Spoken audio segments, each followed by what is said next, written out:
ያንድ ሀገር መንግስት በትክክል ወደቀ አከተመለት የሚባለው መቼ ነው? አማጽያን የዋና ከተማዋን በሮች ሰብረው ሲገቡ ነው ወይስ የሀገሪቷ መሪዎች ጓዛቸውን ጠቅልለው ሲሰደዱ? አሜሪካ በጠቅላይ ሚኒስትር አብይ አህመድ የበዓለ ሲመት ቀን የእንኳን አደረሰ መልእክት በማውጣት ፋንታ አስደንጋጭና የመጨረሻ ነው የተባለ መግለጫ አውጥታለች። የፖለቲካ ሳይንስና የታሪክ መዛግብት አንድ አደገኛ ሚስጥር መዝግበው አስቀምጠዋል። የአንድ መንግስት እውነተኛ ውድቀት የሚጀምረው መሪዎቹ ቤተ መንግስት ውስጥ ተቀምጠው ሁሉንም ተቆጣጥረናል እያሉ በተግባር ግን ከዋና ከተማዋ ኬላ ውጭ ያለውን መሬት፣ መንገድና የህዝብ ስነ ልቦና ለታጠቁ ኃይሎች ሲያስረክቡ ነው። በዛሬዋ ኢትዮጵያ በአዲስ አበባ በሚገኙት የሚያማምሩ ኮሪደሮችና ቤተ መንግስቶች ውስጥ ሰላም አስፍነናል፣ የህግ የበላይነት አረጋግጠናል የሚል የድል ዜማ ይሰማል። ነገር ግን ከነዚህ የተንቆጠቆጡ በሮች ጀርባ የዓለማችን ልዕለ ኃያል ሀገር አሜሪካ ስለ ኢትዮጵያ ያወጣችው አንድ አስደጋጭ ሰነድ የፖለቲካውንና የዲፕሎማሲውን ዓለም ያናወጠው ይገኛል። የአሜሪካ ኤምባሲ ያወጣው አዲሱ ካርታ ከሰሜን እስከ ደቡብ ከምስራቅ እስከ ምዕራብ ያለውን 80% የኢትዮጵያ መሬት በቀይ ቀለም አጥለቅልቆታል። ሰነዱ እገታ፣ በትጥቅ የታገዘ ግጭትና ሽብርተኝነት ነግሷል። ስለዚህ አትጓዙ የሚል መሪር እውነትን አውጇል። ለመሆኑ ይህ መግለጫ መንግስት እንደሚያወራው ተራ የቱሪስቶች ማስጠንቀቂያ ነው ወይስ የምዕራባውያን የተለመደ የፖለቲካ ጫና? ሁሉንም አይደለም፣ ሁሉንም አይመስልም። ጉዳዩ ከዚህ እጅግ የጠለቀ ነው። ከዚህ የአሜሪካ የጉዞ ክልከላ ጀርባ የኢትዮጵያ መንግስት የኃይል ባለቤትነቱን አጥቶ ሀገሪቱ ወደ አደገኛ ትርምስ ቀጠና እየተንደረደረች መሆኑን የሚያሳይ ዓለም አቀፋዊ እምነትም የማጣት ማህተም አርፎበታል። የፓኪስታንና የካስትሮ የደርግና የህወሓት የትላንት ታሪክ ዛሬ በብልጽግና መንግስትና በፋኖ ኃይሎች እንዲሁም በሌሎች የሀገሪቷ ታጣቂዎች መካከል እንዴት እየተደገመ ነው? የኢትዮጵያ መንግስት ራሱን እያታለለ ያለው እንዴት ነው? አሜሪካስ ይህንን የዲፕሎማሲ ቦምብ አሁን ለምን አፈነዳችሁ? የጥይት አፈሙዝ ሊፈተው ያልቻለውና የሀገሪቱን የህልውና ኃይል ሊታደግ የሚችለው ብቸኛ የፖለቲካ መውጫ መንገድስ ምንድን ነው? በዚህ መሰናዶ የዲፕሎማሲውን የፖለቲካውንና የታሪክን መጋረጃ ገልጠን ዓለም የሚናገረውን ታሪክ እየመዘገበውን ሀቅ ገልጠን እናሳያለን። አብራችሁን ቆዩ።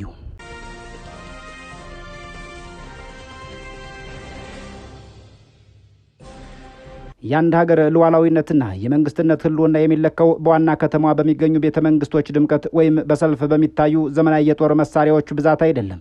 የመንግስትነት ትልቁ ሚና መሰረታዊው መለኪያ በሀገሪቱ ጂኦግራፊያዊ ወሰን ውስጥ የዜጎችን በሰላም ወጥቶ የመግባት ዋስትና ማረጋገጥ፣ የህግ የበላይነትን ማስፈንና የኃይል እርምጃ የመውሰድ ብቸኛ ባለመብትነት በተግባር ማሳየት መቻል ነው። ሆኖም ግን የፖለቲካ ትርክቶችና የመንግስት የፕሮፓጋንዳ ማሽኖች ሁሉንም ተቆጣጥረነዋል፣ ሰላም አስፍነናል እያሉ በሚሰብኩበት በአሁኑ ወቅት በኢትዮጵያ የአሜሪካ ኤምባሲ ያወጣው የጉዞ ማሳሰቢያ የሀገሪቱን እውነተኛና አሳዛኝ ነባራዊ ገጽታ እንደ ወራጅ ውሃ ኩልል ጥርት አድርጎ የሚያሳይ ታሪካዊ ሰነድ ሆኖ እናገኘዋለን። ይህ የአሜሪካ መንግስት ማሳሰቢያ ተራ የቱሪስቶች ማስጠንቀቂያ አይደለም። ይልቁንም የአንድን ጥንታዊትና ታላቅ ሀገር ከጫፍ እስከ ጫፍ ወደ ቀይ ቀጠናነት የተቀየረችበትን አሳዛኝ እውነታ የሚመዘግብ የፖለቲካና የጸጥታ የኦዲት ሪፖርት ነው።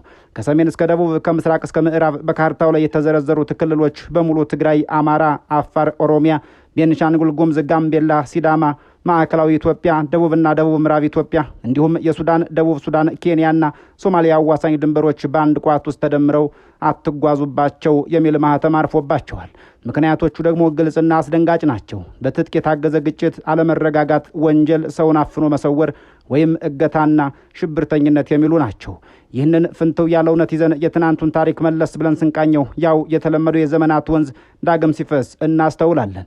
የፓኪስታን ጦር በኩባ የደርግ ሰራዊት በኢትዮጵያ ተራሮች ላይ የተሸነፉት የጦር መሳሪያ ስላጠራችሁ አልነበረም።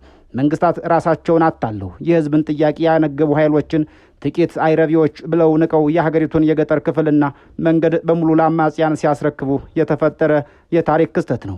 ዛሬም በኢትዮጵያ ምድር እየታየ ያለው እንዲህ ያለው ነው። መንግስት በመዲናው አዲስ አበባ ተቀምጦ የከተማዋን አስፓልቶችና ካምፖች አጥሮ እኔ ነኝ አስተዳዳሪ ሲል የአሜሪካ ኤምባሲ መረጃ ግን ከዋና ከተማ ውጭ ያለው መሬት በመንግስት ቁጥጥር ስር አይደለም የሚል መሪር እውነትን ይናገራል።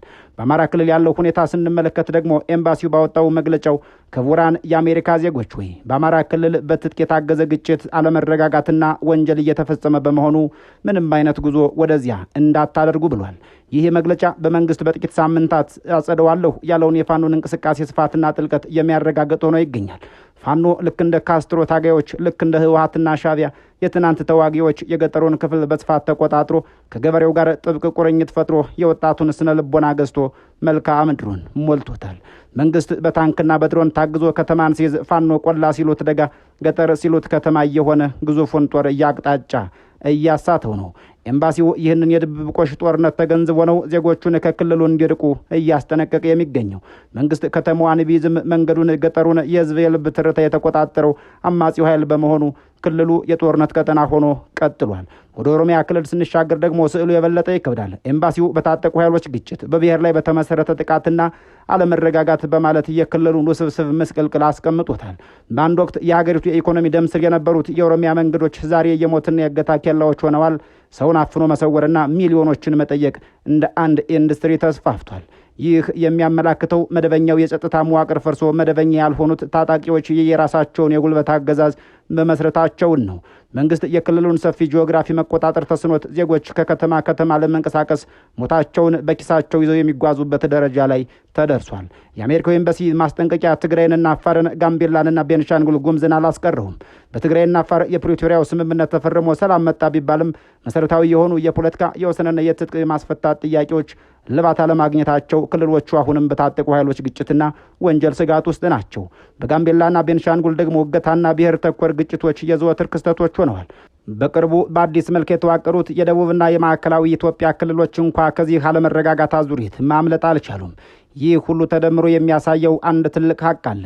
የኢትዮጵያ መንግስት የሀገሪቱን ብቸኛ የኃይል ባለቤትነት ወይም ሞኖፖሊ ኦፍ ቫዮላንስ አጥቷል።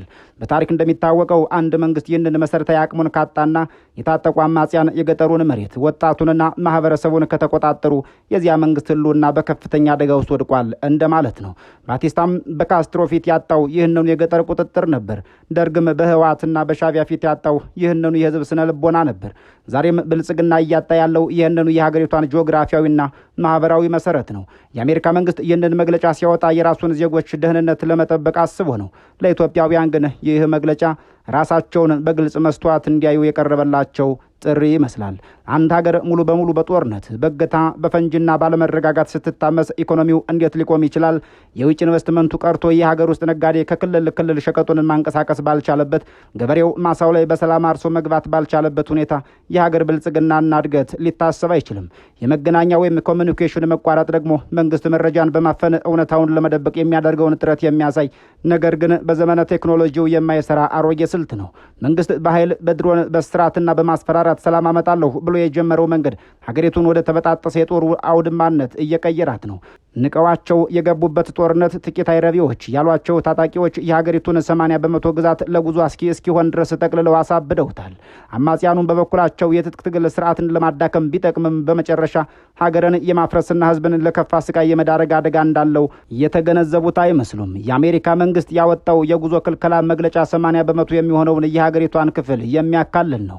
በሀገሪቱ የሚንቀሳቀሱ የታጠቁ ኃይሎች ደግሞ እስካሁን ድረስ ምንም አይነት የጋራ ሰነድም ሆነ ግንባር አልፈጠሩም። በዚህ ሁኔታ ማዕከላዊ መንግስቱ ቢወድቅ እንኳን ሀገር የምትገባበትን አለመረጋጋትና ፖለቲካዊ ቀውስ ቀላል የሚባል እንዳይደለ የሚናገሩ አያሌ የፖለቲካ ልሂቃኖች በርካቶች ናቸው።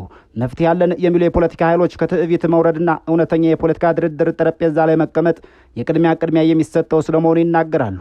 የፌዴራል መንግስቱ ሁሉንም አሸንፌ ትጥቅ አስፈትቼ በጉልበት አስገብራለሁ የሚለውን የማይሰራ ታሪክ ስህተት እርግፍ አድርጎ መተው ይኖርበታል የሚሉም አይታጡም። በኩባ የካስትሮን ታጋዮች በብረት ያላሸነፈው የናቅፋንና የደደቢትን አማጽያን በታንክ ያላንበረክከው የታሪክ ህግ ዛሬም የፋኖንና የኦነግ ሸኔን እንዲሁም የሌሎችን ታጣቂዎች በጉልበት አያሸንፍም። መፍትሄው የህዝቡን ስነ ልቦና መረዳት፣ ጥያቄዎቹን ማክበርና ለሰላማዊ ሽግግር በሮችን ክፍት ማድረግ ነው። የአሜሪካ ኤምባሲ ያወጣው ማሳሰቢያ የኢትዮጵያ የህመም ማስታገሻ ሳይሆን የህመሟ ልክ ምን ያክል ጥልቅ እንደሆነ የሚያሳይ የኤክስሬ ምስል ነው። ሀገሪቱ በደም በእንባና በፍርሃት ታጥባለች። ይህንን አስፈሪ ጉዞ ለማስቆም የጥይት አፈሙዝ ሳይሆን የፖለቲካ ልባምነት ያስፈልጋል ያሉን አንድ የፖለቲካ ሰው መንግስት ከትናንቱ የታሪክ ውድቀቶች ተምሮ አቋሙን ካላለዘበ፣ የታጠቁ ኃይሎችም ከጥፋት ይልቅ ለፖለቲካዊ መፍትሄ ቅድሚያ ካልሰጡ ነገ የሚኖረው ሀገር ካርታ ላይ እንጂ በተግባር የማይገኝ የትርምስ ቀጠና መሆኑ አይቀሬ ነው ይላሉ። በዘመናዊ የሀገረ መንግስት ግንባታ ሂደት ውስጥ ፖለቲካና ዲፕሎማሲ ልክ እንደ ወራጅ ውሃ የራሳቸው የተፈጥሮ ህግ አላቸው። የዲፕሎማሲ ውሃ አብዛኛውን ጊዜ የሚፈሰው በፈገግታ፣ በጨዋ ደንብ፣ በጥንቃቄ በተመረጡ ቃላትና በፕሮቶኮል ታጅቦ ነው። ነገር ግን አንዳንድ ጊዜ ያ የዲፕሎማሲ ወንዝ ካፍ እስከ ገደፉ ጢቅ ሲል ግድቡም ሲሞላ የቃላት ማለሳለሻቸውን ትተው እውነታውን ገልጠው ያሳያሉ። የዩናይትድ ስቴትስ የውጭ ጉዳይ መስሪያ ቤት በኢትዮጵያ የሚገኘው ኤምባሲ በኩል ያወጣው ሀገር አቀፍ የጉዞ ክልከላና ማስጠንቀቂያ በዲፕሎማሲው ዓለም ቋንቋ ሲተረጎም ልክ እንዲህ ያለ የገነፈለ ውሃ ሙላት ነው። ይህ መግለጫ ተራ የቱሪስቶች አቅጣጫ ጠቋሚ አይደለም። ይልቁንም የአንድን ሀገረ መንግስት የመግዛት አቅም ወይም ካፓሲቲ ኦፍ ገቨርን ዓለም አቀፋዊ ሚዛን ላይ ያስቀመጠ ወርቅ የሆነ የዲፕሎማሲና የፖለቲካ ትንታኔ ማዕከል ነው። በዓለም አቀፍ ግንኙነት መርህ መሰረት አንድ ሀገር በሌላ ሀገር ላይ የጉዞ ክልከላ ሲያወጣ ከጀርባው የሚያስተላልፈው እጅግ የከበደ የዲፕሎማሲ መልእክት አለው።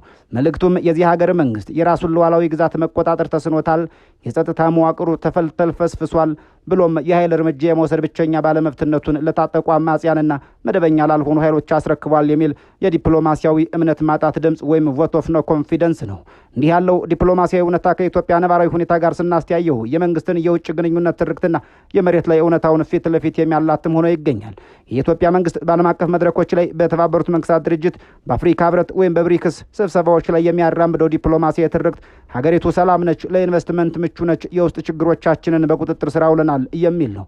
ነገር ግን የአሜሪካ ኤምባሲ ያወጣው ካርታ ከትግራይ እስከ አማራ፣ ከአፋር እስከ ኦሮሚያ፣ ከጋምቤላ እስከ ሶማሌ ድንበር ድረስ ሀገሪቱን በቀይ ቀለም አጥቁሮ እገታ፣ በትጥቅ የታገዘ ግጭት፣ ሽብርተኝነት፣ ወንጀል በሚሉ ቃላት ሲሞላው ያንን የመንግስትን ዲፕሎማሲያዊ ፕሮፓጋንዳ ግድግዳ የሚንድ ይሆናል። በዲፕሎማሲ ቋንቋ ይህ ማለት አሜሪካ ለኢትዮጵያ መንግስት በአዲስ አበባ ቤተ መንግስት ዙሪያ ስላለው ሰላም አትነግረንም። እኛ የምናየው ከዋና ከተማዋ ኬላ ውጭ ያለውን በመደበኛ ሰራዊትህ ሳይሆን በፋኖ በኦነግ ሸኔና በሌሎች ታጣቂዎች የሚተዳደረውን ሰፊውን ጂኦግራፊ ነው እያለችው ነው። በታሪክ የባቲስታ ኩባ ወይም የደርግ ኢትዮጵያ መንግስታቸው ሊወድቅ ዋዜማ ላይ እንኳን ለዓለም አቀፉ ማህበረሰብ ሁሉንም ተቆጣጥረናል የሚል የውሸት ዲፕሎማሲያዊ ስዕል ይስሉ ነበር። ነገር ግን እውነታው እንደ ፀሐይ ብርሃን ነበርና ያን ያክል መደበቅ አልተቻለም። ዛሬም ይህ የአሜሪካ የጉዞ ክልከላ መንግስት የገጠሩን መሬት፣ ወጣቱንና የህዝብን ስነ ልቦና ለወሰዱት አማጽያን፣ በተለይም በአማራ ክልል ለሚገኘው ፋኖና በኦሮሚያ ለሚንቀሳቀሱ ታጣቂዎች እንዴት ክፍተት እንደሰጠ ለዓለም አቀፉ ማህበረሰብ ያጋለጠ ታሪካዊ ሰነድ ነው። የዚህ የጉዞ ክልከላ ሌላኛው እጅግ አደገኛ የሆነ የዲፕሎማሲ ገጽታ ደግሞ ኢኮኖሚያዊ ዲፕሎማሲን ከስሩ የሚነቅል መሆኑ ነው። ዓለም አቀፉ ካፒታል እጅግ ፈሪ ነው። አሜሪካ በትጥቅ የታገዘ ግጭትና የእገታ ቀጠና ብላ በፈረጀችው ሀገር ውስጥ የቱሪስት ፍሰት ይቆማል፣ የውጭ ቀጥታ ኢንቨስትመንት ወይም ኤፍዲአይ ይተናል፣ የዓለም ባንክና የአይኤምኤፍ የመሳሰሉ ተቋማት የብድርና የእርዳታ ፖሊሲያቸውን ዳግም እንዲያስቡ ያስገድዳቸዋል። ሌሎች የምዕራባውያን ሀገራትም አሜሪካንን ተከትለው ተመሳሳይ የጉዞ እገዳ ማውጣታቸው አይቀርም። ይህ ማለት የኢትዮጵያ መንግስት በዲፕሎማሲው መድረክ ተገሎ በኢኮኖሚ ታንቆ የህልውና አደጋ ውስጥ ይወድቃል እንደማለት ነው። በሌላ በኩል ይህ መግለጫ ለታጠቁ ኃይሎችም የሚያስተላልፈው ስውር ዲፕሎማሲያዊ መልእክት አለው። የመንግስትን መዋቅር አዳክማችኋል፣ ሀገሪቱን ለማስተዳደር አስቸጋሪ አድርጋችኋታል። ነገር ግን ይህ አካሄድ ሀገሪቱን ወደ ሙሉ የትርምስ ቀጠና ወይም ፌልድ ስቴት እየለወጣት ነው የሚል እውነታ ያዘለ ነው።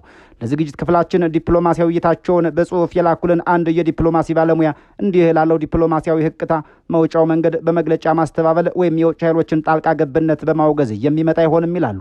እውነተኛ ዲፕሎማሲያዊ የሚጀምረው ከቤት ውስጥ ነው።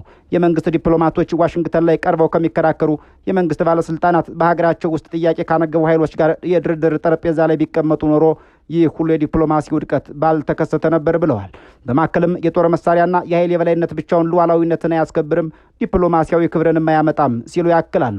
የካስትሮ ታጋዮችን ንቆ ያጣጣለው የሰሜን አማጽያንን በጥይት ይጨርሳሉ ያለው የትናንቱ የታሪክ እብሪት ዛሬም ቢደግም ውጤቱ ያው ነው።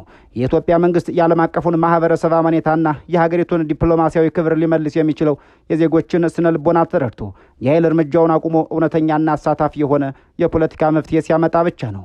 ያ ካልሆነ ግን በገዛ ሀገር ላይ የሚመጣው ይህ አይነቱ ዓለም አቀፍ የቀይ መስመር ካርታ የመንግስትነትን ህልውና መዳከምን የሚያበስር የሞት ደወል መሆኑ የማይቀር የታሪክ ህግ ይሆናል በሚል እንሰናበታለን። ሰኔ ጊዜ እየተመኘን በዚሁ ተሰናብተናል።